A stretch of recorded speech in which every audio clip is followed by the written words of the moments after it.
tá? Então, bom dia, gravando a aula de hoje. A nossa aula, então, hoje vai ser gerenciamento de tempo de projeto, gerenciamento de cronograma. Passamos já pelo plano de aula.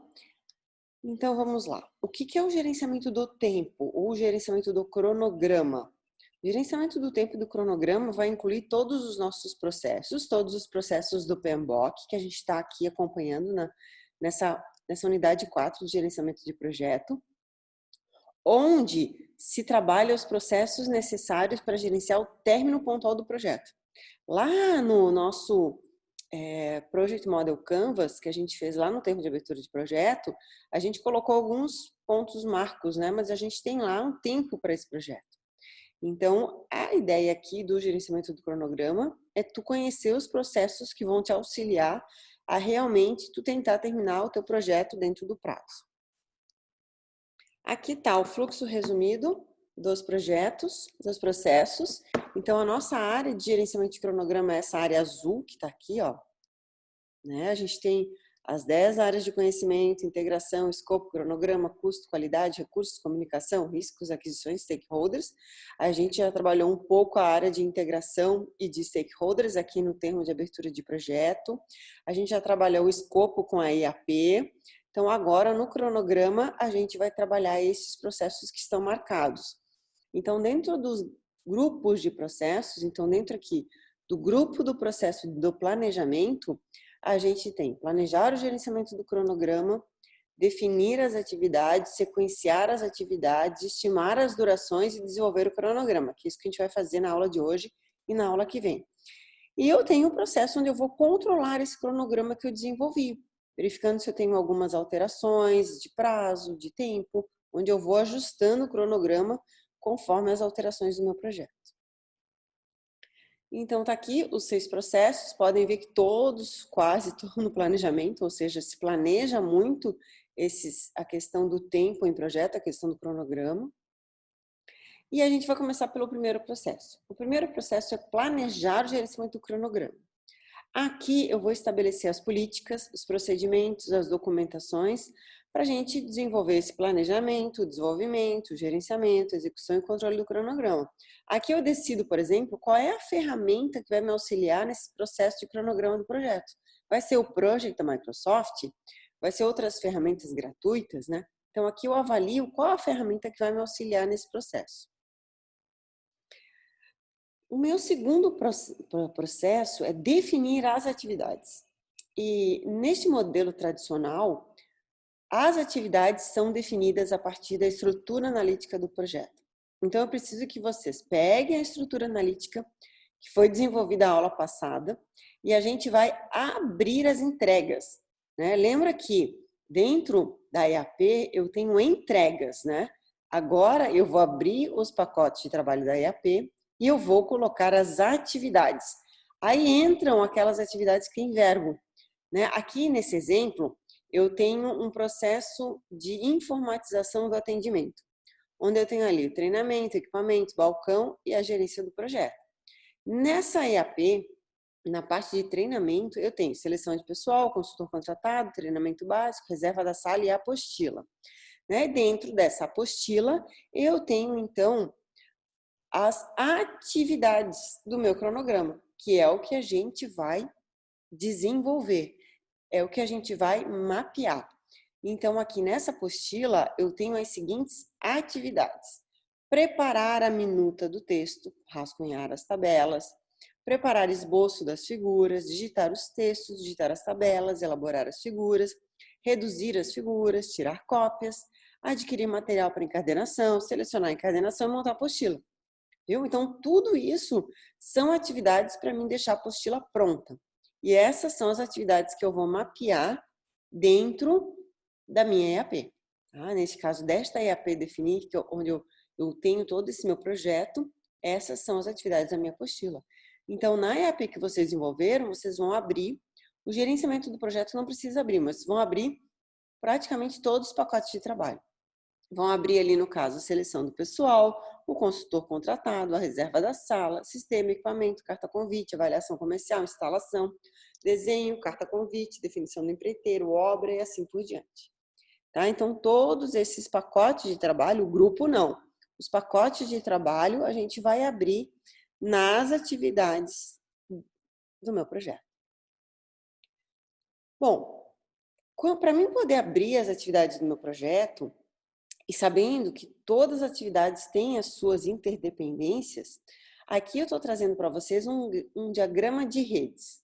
Tá? O que é um diagrama de rede? É um gráfico esquemático das atividades do cronograma e das suas relações lógicas entre elas, que são as suas dependências. Tá? Então, por exemplo, aqui, né, eu tenho a predecessora, nesse exemplo, a letra A, e eu tenho a sucessora, nesse exemplo, a letra B.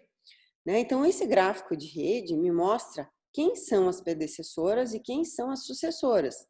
Por exemplo, a letra C, ela tem como predecessora a letra B e a letra D. Ou seja, eu não consigo começar a atividade C sem ter terminado a letra B e a letra D, né? Então, o diagrama de redes, ele determina o modo de execução do meu projeto. O meu projeto começa aqui, aí vem para o B, aí eu começo o C, depois o E, F e vou para o meu final. Então, ele determina o modo de execução, é a base para cálculo de cronogramas para os softwares de gerenciamento de projeto. A maioria dos softwares de gerenciamento de projeto usa o diagrama de rede para trabalhar internamente e determinar as predecessoras e sucessoras. E claro que se necessita um conhecimento técnico da natureza do projeto para confeccionar. Eu tenho que saber quem são as predecessoras e as sucessoras para mim, aí sim desenhar um gráfico de redes. Aqui eu trouxe um outro exemplo, que é do diagrama de redes, que é o diagrama de precedência, onde eu tenho ali o início e o fim. Veja bem como é que são marcados, né? Início, fim. No meu início, eu tenho 4 atividades que eu posso trabalhar em paralelo, nesse exemplo de um café da manhã, né? Então, por exemplo, eu posso começar a preparar a torrada, ao mesmo tempo eu deixo a água esquentando na chaleira, eu deixo o café na cafeteira e vou arrumando a mesa, certo? Então, essas 4 atividades, eu não tenho nenhuma antecessora, nenhuma atividade anterior. Mas, por exemplo, eu só posso passar manteiga no meu pão a partir do momento que a torrada ficou pronta. Eu só posso ferver o ovo a partir do momento que a água esquentou, né? Eu só posso servir o café depois que eu preparei, saiu da cafeteira e a mesa está pronta. Depois que eu arrumei a mesa, eu posso servir o cereal e assim eu posso finalizar o meu café. Então, aqui eu tenho um diagrama de precedência. Tá? Eu trouxe aqui para vocês agora uma atividade que eu vou dar para vocês 10 minutos para que vocês façam num papel, para que vocês façam esse diagrama aqui de rede para essas atividades, tá? Vocês é que vão tentar identificar o que vem primeiro, mas eu vou dar algumas dicas para vocês então, olha só. Preparar minuta do texto é como se fosse um resumo inicial do texto da minha apostila, tá? Então, esse aqui, a primeira coisa, antes de eu começar a digitar o meu texto, eu tenho uma minuta. As tabelas aqui, ó, eu vou rascunhar as tabelas antes de digitar as tabelas.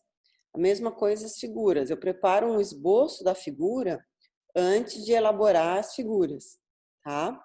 E eu reduzo para daí sim caber na minha apostila. Então, eu dei algumas dicas para vocês aqui, que eu quero que vocês preparem, façam esse exercício de sequenciamento dessas atividades e me mostrem, ok? Então, eu vou interromper aqui a gravação da aula. Opa! Para que vocês possam trabalhar em cima dessa... Eu vou parar. De preparar minuta, rascunhar tabelas e preparar esboço, que eu achei que precisava, mas acho que eu entendi errado. Não, na verdade pode ser uma outra forma de pensar, né, no diagrama, né? Não necessariamente tem assim, não tem problema. A questão toda é tentar identificar todas as tarefas que têm suas antecessoras quando a gente vai tentar trabalhar um diagrama de rede, tá? Mas esse é um exemplo. Mas vamos seguir aqui, ó.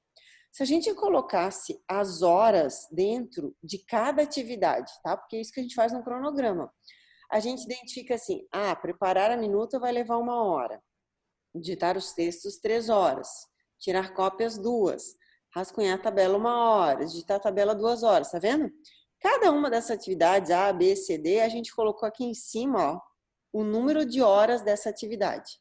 Então, sabendo o total de horas que eu tenho de cada atividade, eu consigo identificar quantas horas eu vou levar para fazer esse projeto, tá? E aí vem alguns conceitos bem importantes, que é o conceito de caminho crítico. Quando a gente chama de caminho crítico, a gente diz que o caminho crítico é a duração do cronograma, certo? O meu cronograma tem lá 5 dias para ser desenvolvido. Então, essas atividades do cronograma que vão demorar esses 5 dias é chamado as atividades do meu caminho crítico. Então, o meu caminho crítico é o caminho mais longo que eu levo através do meu diagrama, certo? O caminho mais longo. Aí eu queria perguntar para vocês assim, ó, qual é o caminho mais longo desse diagrama de rede que eu estou apresentando aí para vocês?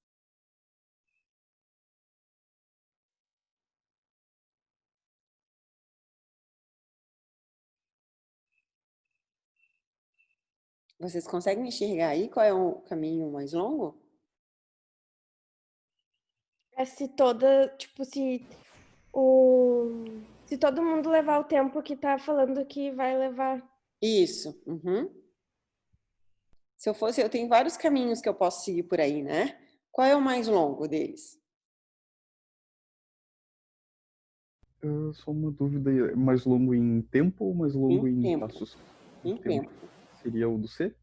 Isso, entendeu? Ó, porque aqui, se eu seguir o caminho C, eu tenho 3, 4, 5, 6, 7, 8, 9 horas de projeto, certo? Os outros eu tenho lá 3, 4, o primeiro A. Eu tenho lá 3, 4, 5, 6, 7 horas, né? O B eu tenho 3, 4, 5, 6 horas. O I também eu tenho menos tempo, então todos eles têm o seu tempo, certo? Mas eu tenho um caminho mais longo aí, que é esse aqui, C, F, G, H, L. Então, o tamanho do projeto, né, o tempo que eu vou demorar para executar esse projeto é o do meu caminho C, né? Então, ele é o caminho mais longo do diagrama, mas representa a menor quantidade de tempo. Então, para mim terminar esse projeto, no mínimo, eu vou levar essa quantidade de tempo. Se eu adiciono tempo ou atividade nesse caminho crítico, eu vou aumentar a duração do meu projeto, certo? E a gente diz também que tem folga zero, ou seja, se acontecer alguma coisa durante esse meu caminho, eu vou atrasar o meu projeto, então eu tenho folga zero. Então, olha só, esse aqui é o meu caminho crítico, ó. Preparar esboço, elaborar figuras, reduzir figuras, tirar cópias e montar minha apostila. Se eu colocar qualquer nova atividade aqui durante esse caminho, eu vou aumentar o tempo do meu projeto. Porque todos os outros eu vou executando em paralelo, né? Muito bem. Vamos seguir agora para o próximo processo, que é definir as atividades. Aquilo que a gente fez lá na apostila, certo? Então, eu vou pegar a minha EAP, eu vou pegar um pacote de trabalho, né? Aqui eu estou pegando esse pacote fontes e vou abrir em tudo que eu vou implementar. Então, para esse projeto, eu vou implementar o cadastro de login, as telas, permissões para o sistema, cadastro de paciente, cadastro de médico, cadastro de cirurgia, agenda das salas cirúrgicas. Tá? Então, todas essas fontes aqui eu vou abrir dentro dessas implementações. Né? Depois eu tenho que abrir os requisitos, eu tenho que abrir o modelo de dados, a carga, o ambiente, a homologação e implantação. Né? Dentro do meu projeto, eu tenho que abrir todas as minhas entregas. Mas então tá claro que as atividades desse pacotezinho aqui, que são os fontes, são essas implementações que eu coloquei aqui. Depois que eu defino as minhas atividades, eu vou sequenciar, que é o que vocês fizeram ali no diagrama de redes, né? Ó, o que vem antes? Então, aqui nesse meu modelo, eu vou implementar as permissões para as telas, mas antes eu tenho que terminar o login e o usuário. O meu cadastro de paciente eu só vou fazer depois que eu terminar o 13, o 12 e o 11. Né? E assim por diante. O meu cadastro de médico só depois que eu terminar o 13. O meu cadastro de cirurgia só depois que eu terminar o cadastro de médicos. E a minha agenda das salas cirúrgicas só depois que eu terminar a cirurgia, os médicos e os pacientes. Tá? Então, aqui é um exemplo de predecessoras. Eu tenho esse campo lá quando eu vou desenvolver o meu cronograma de projeto. E dentro dos softwares de cronograma também tem a coluna predecessora. Muito bem. Depois que eu coloco as minhas atividades, coloco as predecessoras, eu posso colocar o nome de quem vai trabalhar nessa atividade e o tempo que leva essa atividade. Então, por exemplo, a Alessandra na tela de login demora 1 dia para desenvolver. O João nas permissões, 4 dias. A Maria no cadastro de paciente, 5. A Alessandra no cadastro de médicos, 3. A Alessandra e o João no cadastro de cirurgia, 5. A Maria nas salas cirúrgicas, 15 dias, entendeu? Ou seja, para mim implementar todos os fontes, eu vou demorar 36 dias de projeto. 36 dias úteis, tá? Dentro dos programas de cronograma, a gente pode dizer que a gente quer trabalhar domingo a domingo, ou se a gente vai trabalhar somente os dias úteis, tirando sábado e domingo e feriados. Então, geralmente, a gente trabalha somente em dias úteis. Importante também colocar a boa prática, né? Que é o uso de informações históricas, ou seja, base de conhecimento. Como é que eu sei que a Alessandra vai fazer a tela de login? Ah, porque ela é uma desenvolvedora, já trabalhou muito tempo em implementação, e ela, como técnica, está me passando que demora 1 dia para implementar a tela de login, entendeu? Então, eu sempre faço o meu cronograma baseado nas informações da minha equipe, do meu time. O meu time me passa quanto tempo eu vou implementar. Né? Aqui a gente não está trabalhando com metodologias ágeis. Né? Se eu fosse trabalhar com metodologias ágeis, provavelmente eu ia colocar aí sprint 1 e a meta da sprint. Né? Então, a minha sprint 1 começa lá na segunda e termina na outra sexta. São 15 dias. Então, eu vou colocar assim, sprint 1, quem vai trabalhar na sprint 1 e a duração dela. Certo? Porque a gente tem uma outra forma diferente de trabalhar cronograma quando eu trabalho com metodologias ágeis. Aqui é um modelo tradicional, ou seja, eu digo cada item que eu vou desenvolver dentro do meu projeto. Então, eu defino as minhas atividades, eu identifico as minhas predecessoras e antecessoras, eu coloco o nome das pessoas que vão trabalhar e a duração. E em seguida eu fecho o desenvolvimento do meu cronograma. Porque quando eu coloco a duração aqui, ó, o próprio, por exemplo, vamos pegar o projeto da Microsoft, né? Se a gente tivesse na PUC, no 32, a gente iria trabalhar no laboratório, onde o laboratório tem o project para a gente colocar desenvolver o cronograma do projeto. Como a gente não tem, a gente pode trabalhar outros softwares também, tem muito software de cronograma de projeto. Lembrando que, por exemplo, vamos pegar esse exemplo que eu estou mostrando para vocês aqui, tá? Eu tenho lá, projeto sistema hospitalar, certo? A minha primeira caixinha da IAP. Eu tenho aqui o GP, que eu não vou abrir o GP, eu vou abrir o resto. Aí eu tenho a caixinha de análise, que eu não abri, a caixinha de requisitos que eu não abri, o banco, o modelo, carga, tudo isso que está na IAP. Desenvolvimento, que tem ambiente e fontes. Os fontes eu abri, mas o ideal é que eu abra todos eles. Pelo menos uma atividade em cada pacote de trabalho, não nos grupos, nos pacotes de trabalho. Tá? Então, aqui eu vou colocar quem está a predecessora, quem vai fazer o trabalho, a duração. Quando eu coloco a duração, e se eu linkar essas atividades com as predecessoras, ele vai calculando aqui as datas. Tá? Automaticamente, eu não preciso me preocupar com isso. Por isso é muito importante o cronograma de projeto. Ah, eu posso fazer o cronograma de projeto no Excel? Posso, mas vai dar muito trabalho, né? Porque o Excel não calcula automaticamente as datas de início e fim. Então, é muito mais fácil tu trabalhar um cronograma de projeto dentro realmente de uma ferramenta, como, por exemplo, o WBS Schedule Pro. Né? Vocês fizeram a EAP no WBS Schedule Pro na parte da EAP. Agora tem que salvar a EAP e começar a desenvolver o cronograma do projeto. Por que a gente salva a EAP? Porque a partir do momento que tu vai colocar essas implementações, ele vai jogar na EAP, daí a EAP vai ficar errado. Porque na EAP eu não posso colocar a atividade do projeto, eu só coloco as entregas. Ok? Aqui eu tenho um gráfico de Gantt, é um gráfico muito usado em cronograma de projeto. Foi o Gantt que criou esse gráfico. Né? Esse gráfico ele vai mostrando as interdependências entre as atividades. Né? Pode ver aqui é um exemplo de obra, né? Ó, servente, pedreiro, eletricista, encanador. E tem muitos gráficos que colocam uma linha vermelha para mostrar o caminho crítico. Ou seja, se eu coloco alguma atividade durante este caminho, eu aumento o meu tempo de projeto. Se eu coloco uma atividade, por exemplo, depois dessa pesquisa de concorrentes que eu estou mostrando aqui, ó, eu não vou atrasar o meu projeto. Por quê? Porque essa atividade não faz parte do caminho crítico, ok? Depois que eu montar o meu cronograma, eu vou para o último processo, que é fazer esse controle, né? Ou seja, eu vou monitorar o andamento desses projetos, vou estar sempre atualizando o progresso, vou estar sempre trabalhando em cima das mudanças feitas no meu cronograma. E o GP vai estar sempre preocupado se ele está dentro do prazo, se a tarefa iniciou no dia que foi combinado, como é que está o meu cronograma em termos de status. Já realizei 50% do meu projeto está indo bem, e assim por diante. Ou seja, eu vou ficar fazendo o controle e o monitoramento desse meu cronograma. Muito bem. Continuando essa parte do cronograma, em muitos softwares eu posso salvar o que a gente chama de linha de base. O que é uma linha de base? Eu montei todo o meu planejamento e eu vou salvar esse planejamento para mim ficar acompanhando se eu vou ter mudanças no meu cronograma. Essa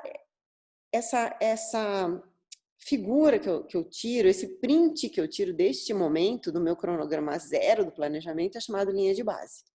Tá? Então, o cronograma base é usado para avaliação e acompanhamento do projeto. A gente não deve mexer na linha de base. Tá? O ideal é tu salvar o cronograma linha de base e depois vai mexendo nos outros para te comparar o que do teu planejamento foi alterado. E agora, a gente vai trabalhar no cronograma do projeto. O que eu quero que vocês façam? Eu quero que vocês montem um cronograma. Pode continuar no WBS Schedule Pro, que foi o que vocês já começaram a aula passada, tá? E vocês vão abrir, não precisa abrir a caixinha do GP, né? Que a caixinha do GP a gente já sabe. Vamos abrir os outros pacotes de trabalho, tá? No mínimo uma atividade. Pode pegar um pacote de trabalho e abrir em 5, 6 atividades, mas vamos tentar abrir o máximo de atividades que a gente conseguir para ter um cronograma robusto, tá? Então, dentro desse cronograma, colocar predecessor, o nome de recurso, duração e deixar ele calcular o início e o término do cronograma do projeto, ok? Então, deixa eu interromper aqui o compartilhamento. Vou parar a gravação para que vocês possam executar a atividade.